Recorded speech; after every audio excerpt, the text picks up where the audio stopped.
वैज्ञानिक हैं, लेकिन इनकी पुस्तकों के जो शीर्षक हैं वो बड़े प्यारे हैं और आपको आकर्षित करते हैं।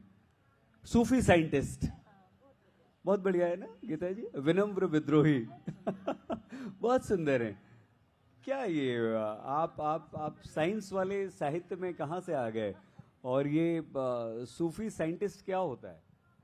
ये बहुत ही मज़ेदार सवाल है। बेसिकली एक बहुत जाने माने फिलोसोफर हुए हैं, उनका नाम है सीपी स्नो। उन्होंने एक किताब लिखी है द टू कल्चर्स, जिसमें उन्होंने ये डिस्कशन किया है कि वैज्ञानिक एक तरह से सोचने वाले लोग होते हैं और जो साहित्यकार होते हैं वो एक तरह से सोचने वाले लोग होते हैं। साहित्यकार इमेजिनेटिव होता है, वैज्ञानिक हर बात पे लॉजिक सोचता है। तो उन्होंने कहा कि ये दुनिया में दो तरह के कल्चर्स हैं और उनकी फिलॉसफी कुछ इस तरह से है। उस किताब में उन्होंने लिखा है कि जो समस्याएं हैं दुनिया की वो इसलिए हैं कि क्योंकि ये आपस में एक दूसरे से इनका कम्युनिकेशन नहीं है। और ये बात काफ़ी हद तक सच भी है, आप बता रहे हैं, और एक परसेप्शन भी है हमारे देश में कि विज्ञान के लोग साहित्य तरफ कम जाते हैं और साहित्य के लोग विज्ञान तरफ कम आते हैं।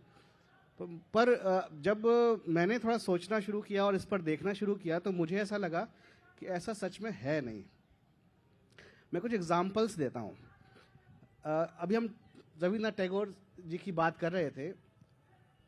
1930 के दशक में उनकी एक किताब आई जिसका नाम था विश्व परिचय। और विश्व परिचय जो किताब है वो बहुत कम लोग जानते हैं इसके बारे में कि वो पॉपुलर साइंस बुक है। मतलब उसमें उन्होंने साइंस को आसान भाषा में समझाने की कोशिश की है और इतने प्यारे तरीके से समझाने की कोशिश की है, लगता है जैसे आप कविता पढ़ रहे हो और वो साइंस समझा रहे होते हैं। और मुझे लगता है उन्होंने इसको लिखने के लिए बहुत सारा कुछ पढ़ा होगा। तो टैगोर तो साहित्यकार थे और आर्टिस्ट थे, लेकिन उन्होंने साइंस पर काम किया। एक और एग्जाम्पल देता हूं मैं, बंकिम चंद्र चटर्जी। हम सब जानते हैं वंदे मातरम उन्होंने लिखा, आनंद मठ लिखा, पेशे से वकील थे वो। और ये फिर से मैं कहता हूं कि बहुत कम लोग जानते होंगे, बहुत समय तक मैं भी नहीं जानता था। सन 1875 में उनकी किताब आई, उसका नाम था विज्ञान रहस्य, आज से 150 साल पहले। और उसमें उन्होंने दुनिया भर की चीज़ों के बारे में लिखा है। धूल के वैज्ञानिक पक्ष पर लिखा उन्होंने हवाई यात्रा के बारे में लिखा है। उन्होंने उस जमाने में जो भी वैज्ञानिक बातें हुआ करती होंगी उनके सब के बारे में लिखा है। और ये उन्होंने अपनी बांग्ला में लिखा। टैगोर ने भी अपनी किताब बांग्ला में लिखी जो विश्व परिचय है। अब बात करते हैं विज्ञान और साहित्य की दोस्ती की। तो जो टैगोर हैं वो जगदीश चंद्र बोस से कुछ साल छोटे थे उम्र में, लेकिन उनकी दोस्ती बड़ी प्रगाढ़ थी। अगर आप जगदीश चंद्र बोस और रविन्द्रनाथ टैगोर के लेटर्स के बारे में पढ़ें तो आपको लगेगा कि मतलब आप हर लेटर पढ़ के आपके रोंगटे खड़े हो जाएंगे। आपको लगेगा कि ये इतना प्यार और इतना आपसी जो उनका लगाव है, और दुनियादारी के बारे में, बहुत सारे विषयों के बारे में। तो विज्ञान और साहित्य दूर नहीं है, बहुत बहुत नज़दीक हैं। पर हमने एक धारणा बनाई है और मुझे भी लगता है कि इस धारणा को तोड़ना बहुत ज़रूरी है। मैं अपनी कोशिशों में भी यही करने की बार बार कोशिश करता हूँ कि साइंस को ह्यूमनाइज किया जाए। आज हमारे आसपास ज़िंदगी में हर तरफ साइंस है, तो हम साइंस को अलग से लेकर ना आए। और इस बात के लिए मैं आज तक को भी शुक्रिया बोलता हूँ। मैं बहुत बहुत धन्यवाद कहता हूँ आज तक की टीम को कि उन्होंने साहित्य के सेशन में विज्ञान का सेशन अलग से ना रख के बीच में रखा, और ये बहुत ही स्वागत योग्य कदम है। डॉक्टर मेहर, सूफी साइंटिस्ट, जब आपने इन दो महान लोगों के बारे में लिखा तो उन्हें सूफी क्यों कहा? ये तो किताब पढ़ने से ज़्यादा बेहतर समझ में आएगा। किताब पेंगुइन ने प्रकाशित की है और मुझे लगता है कि आप सबको किताब पढ़नी चाहिए। किताब इसलिए नहीं कि एक लेखक कह रहा है, किताब का लेखक कह रहा है, पर मुझे ऐसा लगता है कि हमें अपने देश के जो महान लोग हैं उनके बारे में और जानना चाहिए। और उन महान लोगों में से बहुत सारे जो महान लोग हैं उनमें से एक जगदीश चंद्र बोस भी हैं। कुछ लोगों ने उन्हें अपने समय का सबसे महान भारतीय भी कहा है, इस पर चर्चा हो सकती है। वो एक महान पॉलीमैथ थे, लेकिन कम से कम हमारी पीढ़ी को उन सब के बारे में जानना चाहिए। जो संक्षेप में अगर मैं बोलूँ तो वो इसलिए मैंने उनको साइंटिफिक सूफी कहा क्योंकि वो पूरी ज़िंदगी सिर्फ और सिर्फ ज्ञान के लिए, ज्ञानार्जन के लिए लगे रहे। उन्हें उस बीच में इतने सारे ऑफर्स मिले और वो ऑफर्स सिर्फ उनकी हाँ कहने तक थे और उनकी तमाम पीढ़ियाँ बैठे बैठे खाती। और ऐसे बहुत सारे ऑफर्स उन्हें लगातार मिलते रहे कई सालों तक, लेकिन उन्होंने कभी हाँ नहीं कही। सिर्फ एक, वो हमेशा ये कहते रहे कि मैं ज्ञान की खोज में भटकता हुआ एक यात्री हूँ और मेरा पैसे कमाने से मेरा कोई इंटरेस्ट नहीं है मेरा। तो वो किताब पढ़ने से आपको समझ में आएगा, उनकी जीवन के बारे में पढ़ने से समझ में आएगा कि एक आदमी, जैसे कई बार मैं सोचता हूँ कि कई लोगों के जीवन में संघर्ष होते हैं और संघर्ष होते हैं, लेकिन कई लोग संघर्ष चुनते हैं। और मुझे लगता है कि जगदीश चंद्र बोस ने संघर्ष चुना था और पूरी जिंदगी चुनते रहे वो। तो इसीलिए मैं उनकी बड़ी इज्जत करता हूँ और मैं उनके बारे में बात करता हूँ तो मेरे रोंगटे खड़े होने लगते हैं। आज भी किताब लिखे बहुत समय हो गया, लेकिन सच में मुझे ऐसा लगता है कि जगदीश चंद्र बोस के बारे में पढ़ना चाहिए लोगों को। और विनम्र विद्रोही? विनम्र विद्रोही की भी कहानी वही है कि जब हम किताब लिख रहे थे तो हमने करीब 15 से ज़्यादा ड्राफ्ट हमने डिलीट किए। वो इसलिए क्योंकि रामानुजन की ज़िंदगी में दो ही चीज़ें प्रमुख हैं, एक तो फ्रस्ट्रेशन और दूसरा मैथमेटिक्स। और इतनी कॉम्प्लेक्स मैथमेटिक्स कि उस ज़माने से लेकर के आज के ज़माने तक के बहुत सारे, मतलब मैं कहूँ कि कुछ लोगों को छोड़ दिया जाए तो वो समझ में नहीं आती। और फ्रस्ट्रेशन कौन पढ़ना चाहता है? कोई नहीं पढ़ना चाहता। तो हम जब किताब लिख रहे थे तो हमें लग रहा था कि आखिरकार इस किताब को फिर क्यों पढ़ना चाहेगा कोई, और क्यों हम पढ़ाएं ये किताब हमारे अपने जो युवा हैं उनको। तो फिर हमें ऐसा लगा कि कुछ एक ऐसा तार है वो जो जोड़ता है उनकी पूरी ज़िंदगी को, है संघर्ष। वो जो एक महान आदमी है अपनी गणित के कारण, लेकिन वो आदमी बहुत विनम्र है, बहुत बहुत विनम्र है। लेकिन सिर्फ विनम्र नहीं है, उसने अपनी परिस्थितियों से, अपनी सफरिंग से विद्रोह भी किया है। और वो इतना प्रबल है विद्रोह कि उसको हर किसी को पढ़ना चाहिए।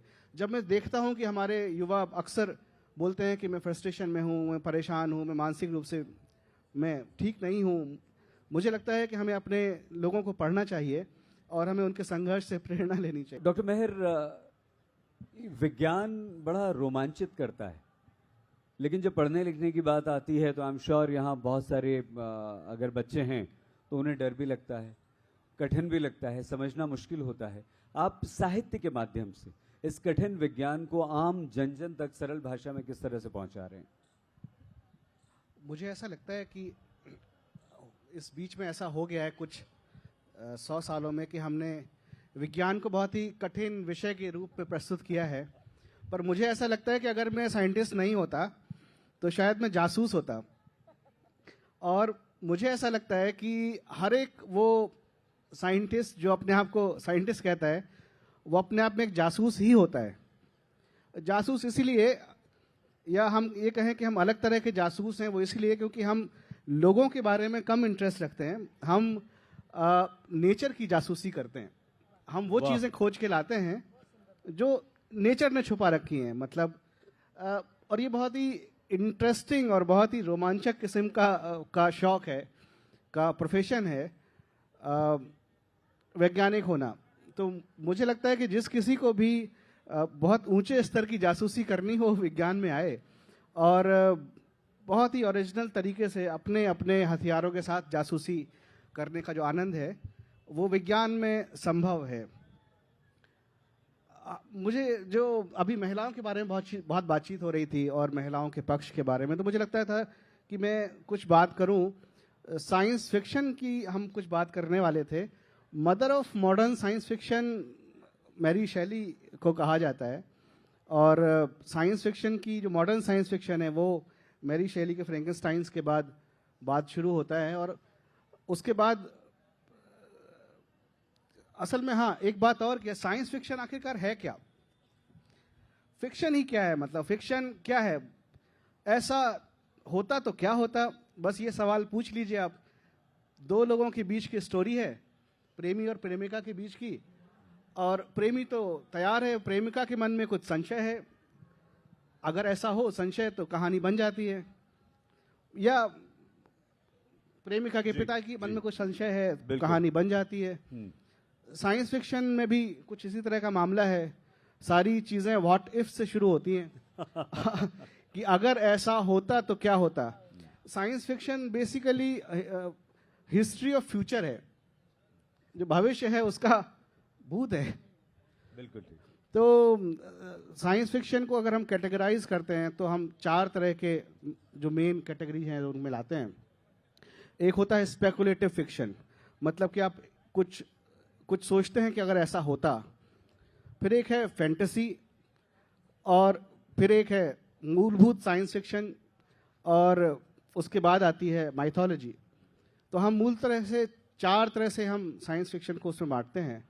और जब हम अपने देश में साइंस फिक्शन की बात अगर करें, रविन्द्रनाथ टैगोर की बात हो रही थी और साहित्य की बात हो रही है, तो जगदीश चंद्र बोस के बारे में भी एक बात सबको जाननी चाहिए, स्पेशली जैन जी को, कि भारतीय भाषाओं की जो पहली साइंस फिक्शन कहानी है, ऐसा माना जाता है कि वो जगदीश चंद्र बोस ने लिखी थी। सन 1896 में ये कहानी छपी थी निर्देशेर कहिनी के नाम से, और बाद में 1920 में इसका नाम उन्होंने बदल के एक किताब छापी थी, तो उसमें उनका नाम उन्होंने पलातक तूफान रख दिया था। तो भारत में भी साइंस फिक्शन की पूरी एक परंपरा है, जी। और जिसके बारे में हम अक्सर नहीं जानते, और बहुत ही प्यारे साइंस फिक्शन लिखे हैं। मुझे तो ऐसा लगता है कि अगर जगदीश चंद्र बोस ने सिर्फ साहित्य लिखा होता, साइंस नहीं की होती, तो शायद उन्हें एक नोबेल प्राइज मिला होता। क्या बात है, वाह वाह। और ये बात मैं बहुत जिम्मेदारी से कह रहा हूँ, सुंदर, जी। क्योंकि जो साइंस फिक्शन है पलातक तूफान, उसमें उन्होंने जिस थ्योरी की बात की है, वो थ्योरी को कहा जाता है बटरफ्लाई इफेक्ट। और बटरफ्लाई इफेक्ट का जो टर्म है, जो थ्योरी है, जो वो एक वैज्ञानिक थे लॉरेंज, उन्होंने 1972 में दिया। उन्होंने कहानी लिखी थी 1896 में। जो बाहर जो literary depiction of butterfly effect है, वो रे ब्रैडबरी एक बहुत बड़े कहानीकार हुए हैं, उनकी कहानी थी 1951 में आई थी वो। तो ऐसा मानते हैं लोग कि लगभग 60 साल आगे थे वो जगदीश चंद्र बोस साइंस फिक्शन के मामले में। महिलाओं की बात आई तो मुझे एक और बात याद आ गई। 1905 में एक और महिला कथाकार हुई हैं भारत में, उनका नाम था बेगम रुकिया, और उन्होंने एक साइंस फिक्शन लिखा था, उसका नाम था सुल्तानाज ड्रीम। और ऐसा माना जाता है कि वो पहला फेमिनिस्ट साइंस फिक्शन था। उसमें उन्होंने ये इमेजिन किया था कि अगर मेल और फीमेल के रोल रिवर्सल हो जाएं तो दुनिया कैसी हो। अगर आदमी जो काम करता है वो महिलाएं करें, और महिलाएं जो काम करती हैं वो आदमी करें। लेकिन बात यहाँ तक सीमित नहीं थी। उन्होंने कहा कि जो महिलाएं हैं वो ज़्यादा लॉजिकल तरीके से सोचेंगी। उन्होंने कहा कि वो साइंस और टेक्नोलॉजी के बल पर एक नई दुनिया रचेंगी। ये उन्होंने अपनी उस कहानी में लिखा था।